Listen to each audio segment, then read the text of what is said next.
반갑습니다. 새로운 주간이 시작되었습니다. 오늘도 주님의 은혜 안에서 우리가 함께 말씀으로 복된 한 주간 또 승리하며 나아갈 수 있기를 바랍니다. 기도합시다. 하나님, 오늘도 저희들에게 새날을 주셨습니다. 또 어제는 주님을 예배하고 또 주님의 은혜 안에 거하게 하시고 또 우리에게 새 주간을 주셨습니다. 또 새로운 한 주간의 삶을 시작하는 저희들, 이 한 주간도 주님 은혜 안에서 또 주님의 말씀 따라서 승리의 길을 걷는 복된 한 주간 되게 하여 주옵소서. 예수님 이름으로 기도합니다. 아멘. 네, 오늘 말씀은 이사야서 23장 1절부터 18절 전체인데요. 좀 길어서 요즘 제가 보통 한 13분, 14분, 15분까지 이렇게 하는데 조금 길은 것 같아서 제가 본문은 조금 띄엄띄엄 읽도록 하겠습니다. 두로에 관한 경고라. 다시스의 베드라, 너희는 슬피 부르짖을지어다. 두로가 황무하여 집이 없고 들어갈 곳도 없음이요, 이 소식이 기띔 땅에서부터 그들에게 전파되었습니다. 바다에 왕래하는 시돈 상인들로 말미암아 부여하게 된 너 해변 주민들아, 잠잠하라. 시홀의 곡식 곧 나일의 추수를 큰 물로 수송하여 드렸으니 열국의 시장이 되었도다. 시돈이여, 너는 부끄러워할지어다. 대저 바다 곧 바다의 요새가 말하기를, 나는 산고를 겪지 못하였으며 출산하지 못하였으며 청년들을 양육하지도 못하였으며 처녀들을 생육하지도 못하였다 하였습니다. 이 소식이 애굽에 이르면 그들이 두로의 소식으로 말미암아 고통받으리로다. 8절로 넘어갑니다. 면류관을 씌우던 자여, 그 상인들은 고관들이요, 그 무역상들은 세상의 존귀한 자들이었던 두로에 대하여 누가 이 일을 정하였느냐? 만군의 여호와께서 그것을 정하신 것이라. 모든 누리던 영화를 욕되게 하시며 세상의 모든 교만하던 자가 멸시를 받게 하려 하심이라. 딸 다시스여, 나일같이 너희 땅에 넘칠지어다. 너희를 속박함이 다시는 없으리라. 여호와께서 바다 위에 그의 손을 펴사 열방을 흔드시며 여호와께서 가나안에 대하여 명령을 내려 그 견고한 성들을 무너뜨리게 하시고 이르시되, 너 학대받은 처녀딸 시도나, 내게 다시는 희락이 없으리니 일어나 기띔으로 건너가라. 거기에서도 내가 평안을 얻지 못하리라 하셨느니라. 14절 다시스의 베드라, 너희는 슬피 부르짖으라. 너희의 견고한 성이 파괴되었느니라. 15절 그날부터 두로가 한 왕의 연한같이 70년 동안 잊어버린 바 되었다가 70년이 찬 후에 두로는 기생의 노래같이 될 것이다. 17절 70년이 찬 후에 여호와께서 두로를 돌보시리니 그가 다시 값을 받고 지면에 있는 열방과 음란을 행할 것이며 그 무역한 것과 이익을 거룩히 여호와께 돌리고 간직하거나 쌓아두지 못하리니 그 무역한 것이 여호와 앞에 사는 자가 배불리 먹을 양식, 잘 입을 옷감이 되리라. 아멘. 자, 오늘 말씀은 이제 지금 계속해서 주변의 나라들에 대한 그런 심판의 말씀인데요. 두로와 시돈에 대한 경고와 심판의 말씀입니다. 이렇게 시작되죠. 두로에 관한 경고라. 두로에 관한 경고라. 두로는 지금은 이제 그 육지와 그냥 연결이 되어 버렸지만, 사실은 원래는 그 이스라엘 그 지중해 쪽 해변에서 약 700m쯤 떨어진 섬이었습니다.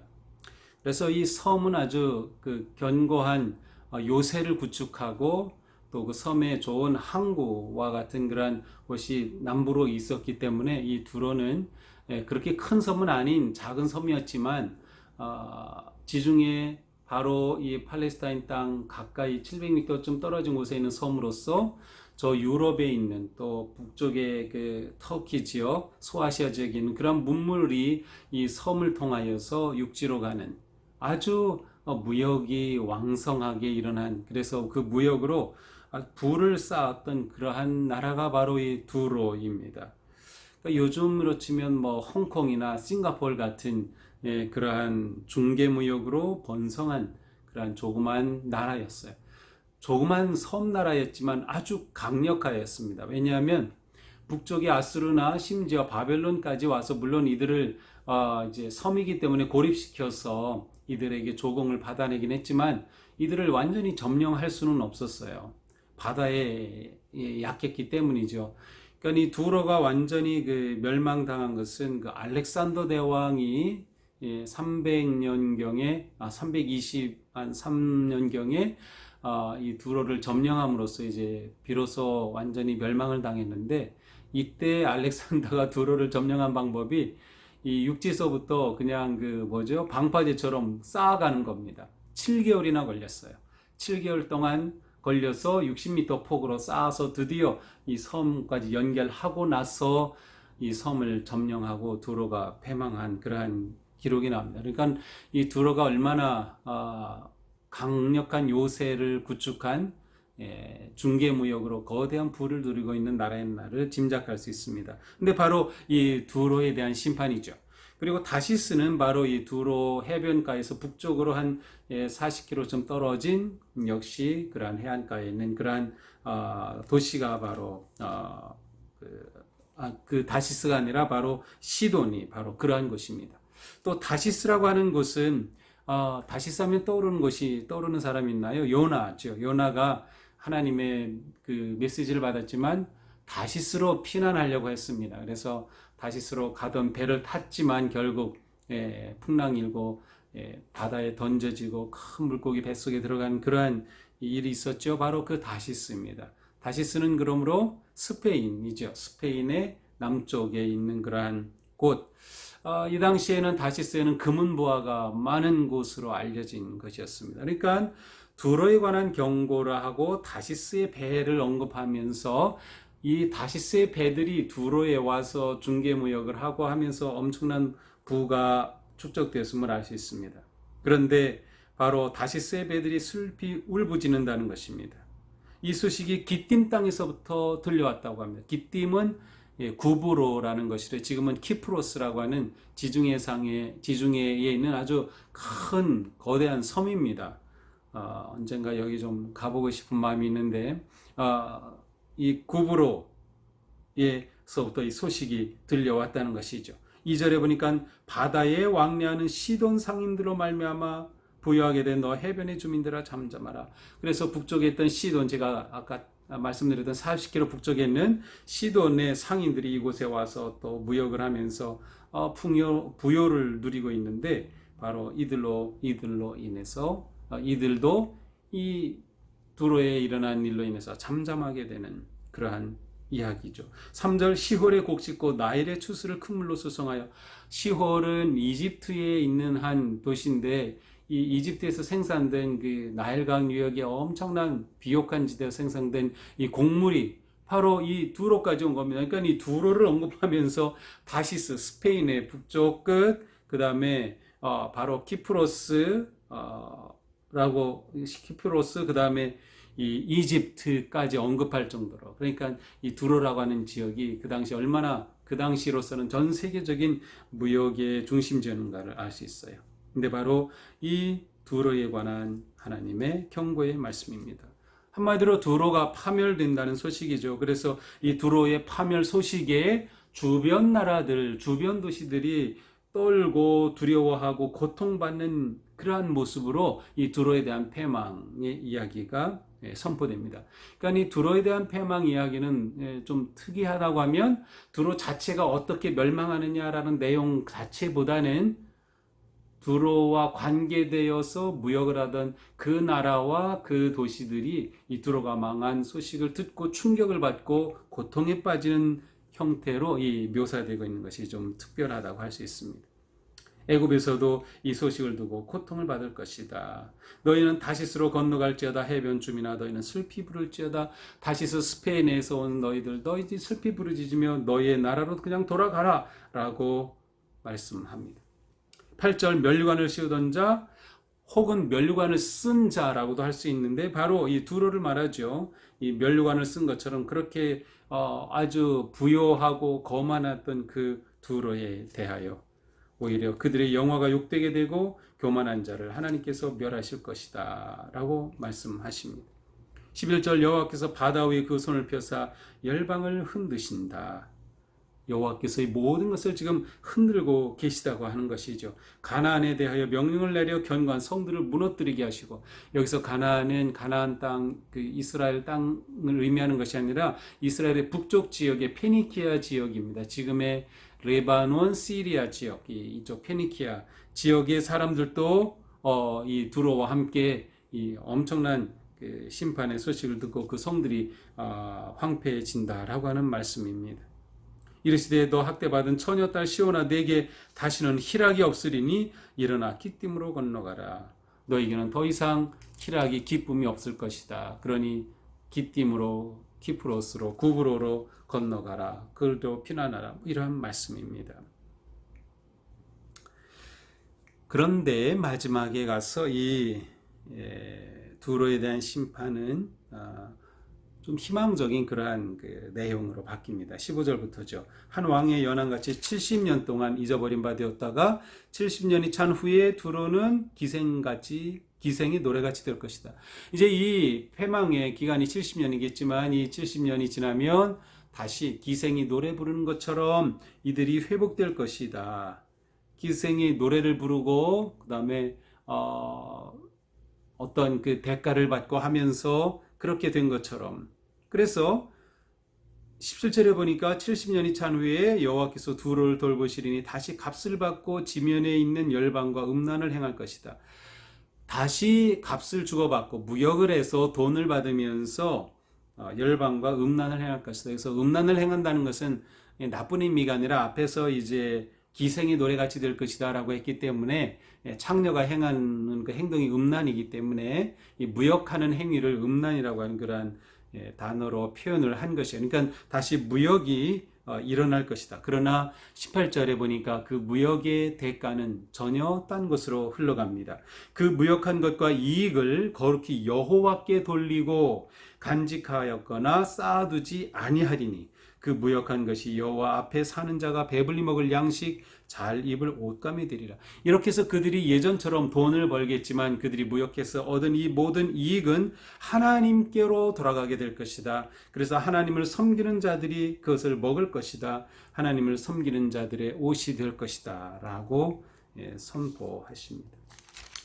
네, 오늘 두로와 시돈에 관한 선포는 그 해양 민족, 해양 국가 강력한 요새였더니 두로와 관계된, 그래서 좀 재밌게도 주변 나라들이 많이 언급이 되고 있고 그 지역이 굉장히 넓게 언급되는 것을 볼 수 있습니다. 자, 이런 말씀을 통해서 하나님께서는 이 다시스 그리고 두로 또 뭐 시돈 이러한 언급들을 통해서 이들이 누리고 있던 모든 그러한 부요함에 의해 기고만장했던 교만을 하나님께서는 그대로 두지 않으시고 심판하신다. 하나님께서는 이들의 오만을 꺾으신다는 것이죠. 8절에서는 누가 이 일을 했느냐 이렇게 물어요. 그때 여호와께서 이것을 정하였다 라고 말씀하시면서 바로 이 모든 열방의 이 세상의 주권자는 여호와 하나님이심을 선포하십니다. 그래서 이 주권자 하나님께서 심판하시고 다스리심에 의해서 그 강력한 요새지도 다 무너지고 그들이 누리던 영화 부귀가 다 아무것도 아닌 것이 되어버립니다. 사실 이 땅의 부귀 영화는 영원하지 않죠. 이 모든 것은 하나님의 다스리심 가운데 있습니다. 그리고 그들이 회복되었을 때도 얻은 모든 소유가 하나님의 것이 될 것이다. 결국 이 땅의 모든 것은 다 하나님의 것이다 라고 하는 말씀이죠. 이 오늘 말씀은 우리들에게 하나님이 모든 것의 주인 되신다고 하는 믿음을 다시금 생각하게 하고, 또 하나님께서는 우리가 재물로 인해 교만에 빠지지 않도록, 또 재물로 인해 하나님을 버리지 않도록, 재물에 사로잡히지 않도록 경고하고 계시다는 것을 보여주십니다. 물론 재물은 우리가 열심히 일해서 얻는 그러한 삶의 자원입니다. 하나님은 우리가 열심히 성실하게 살기를 원하시고 또 그 삶을 통해 하나님께 기쁨이 되기를 원하시죠. 그러나 우리가 하나님보다 재물을 더 사랑할 수는 없다. 세상의 부귀 영화는 오히려 우리로 하여금 교만으로 이끌어가기 때문에 하나님을 의지하고 하나님을 바라보는 것이 너무도 중요하다는 것이죠. 우리의 주권자는 하나님이시다. 모든 부와 재물의 주인도 하나님이시다. 맨 마지막 절에서 이 두로가 얻었던 모든 재물이 하나님을 섬기는 자들에게 갈 것이라고 하는 이 말씀은 우리들에게 굉장히 희망적이지 않나요? 모든 이 세상의 재물을 하나님께서는 하나님을 섬기는 자들이 사용하도록 은혜로 베풀어 주신다고 하는 그러한 말씀이 될 수 있기 때문이죠. 그렇습니다. 우리는 모든 것에서 하나님을 의지하고 하나님을 바라보고 또 우리의 모든 경제활동과 또 재물, 특별히 코로나19로 많이 어렵지만 이런 상황에서도 우리는 계속 끝까지 하나님을 의지하고 하나님의 공급하심을, 하나님께서 이 세상의 무역을 주관하셔서 또 우리들에게 공급하여 주시고 회복하여 주심을 또 기대하면서 믿음으로 승리할 수 있기를 바랍니다. 시간이 좀 갔지만 제가 또 오늘 나온 지명들이 여러 곳이라서 그냥 일반 지도로는 찾기 어렵기 때문에 잠깐 이 지역만 좀 보도록 하겠습니다. 우리가 지금 계속 보고 있는 지역이죠. 혹시 잘 보이나요? 네, 이렇게 어떻게 해야 보일까? 네. 여기가 이스라엘이죠. 여기 이집트, 아수르, 바벨론, 두마, 아라비아 우리가 봤죠. 두로는 바로 여기 있습니다. 여기. 그래서 바로 이스라엘 해변가에 있었죠. 원래는 섬이라고 했습니다. 섬이었던 두로였지만 알렉산더에 의해 정복되고 이제는 육지처럼 연결이 되었죠. 기띔이라고 했던 구브로 키프로스 섬이 여기 있고요. 다시스는 이쪽에 있는 그 스페인 쪽입니다. 그러니까 이 두로가 다시스, 기띔, 이집트 이러한 곳으로부터 무역의 중심지로 그 당시에 아주 명성을 떨쳤던 곳임을 알 수 있습니다. 성경 공부할 때 가끔 이렇게 지도를 보거나 또 어떤 화보집 같은 것을 보는 거 굉장히 도움이 됩니다. 나중에 이제 기회가 되면 지도로 공부하는 그런 성경 공부도 좀 재밌을 것 같습니다. 자, 기도하겠습니다. 하나님, 오늘도 저희들에게 말씀을 주셨습니다. 두로를 향한 심판의 말씀을 통해서 하나님께서는 이 땅의 모든 것의 주인 되신다는 점, 또 이 세상의 모든 재물도 하나님의 것이라고 하는 점, 저희들은 고난 가운데 또 지금의 코로나의 어려움 가운데 있지만 이 상황 속에서도 하나님께서 이 모든 길을 인도하여 주시며 주인이신 하나님께서 다스려 주셔서 저희들에게 공급하여 주시고 또 저희들이 이런 상황에 더욱 주님을 의지하고 주님을 신뢰하며 믿음으로 서서 승리할 수 있도록 이끌어 주시옵소서. 예수님 이름으로 기도합니다. 아멘. 오늘도 주님의 은혜로 복된 하루가 되기를 축복합니다. 사랑합니다.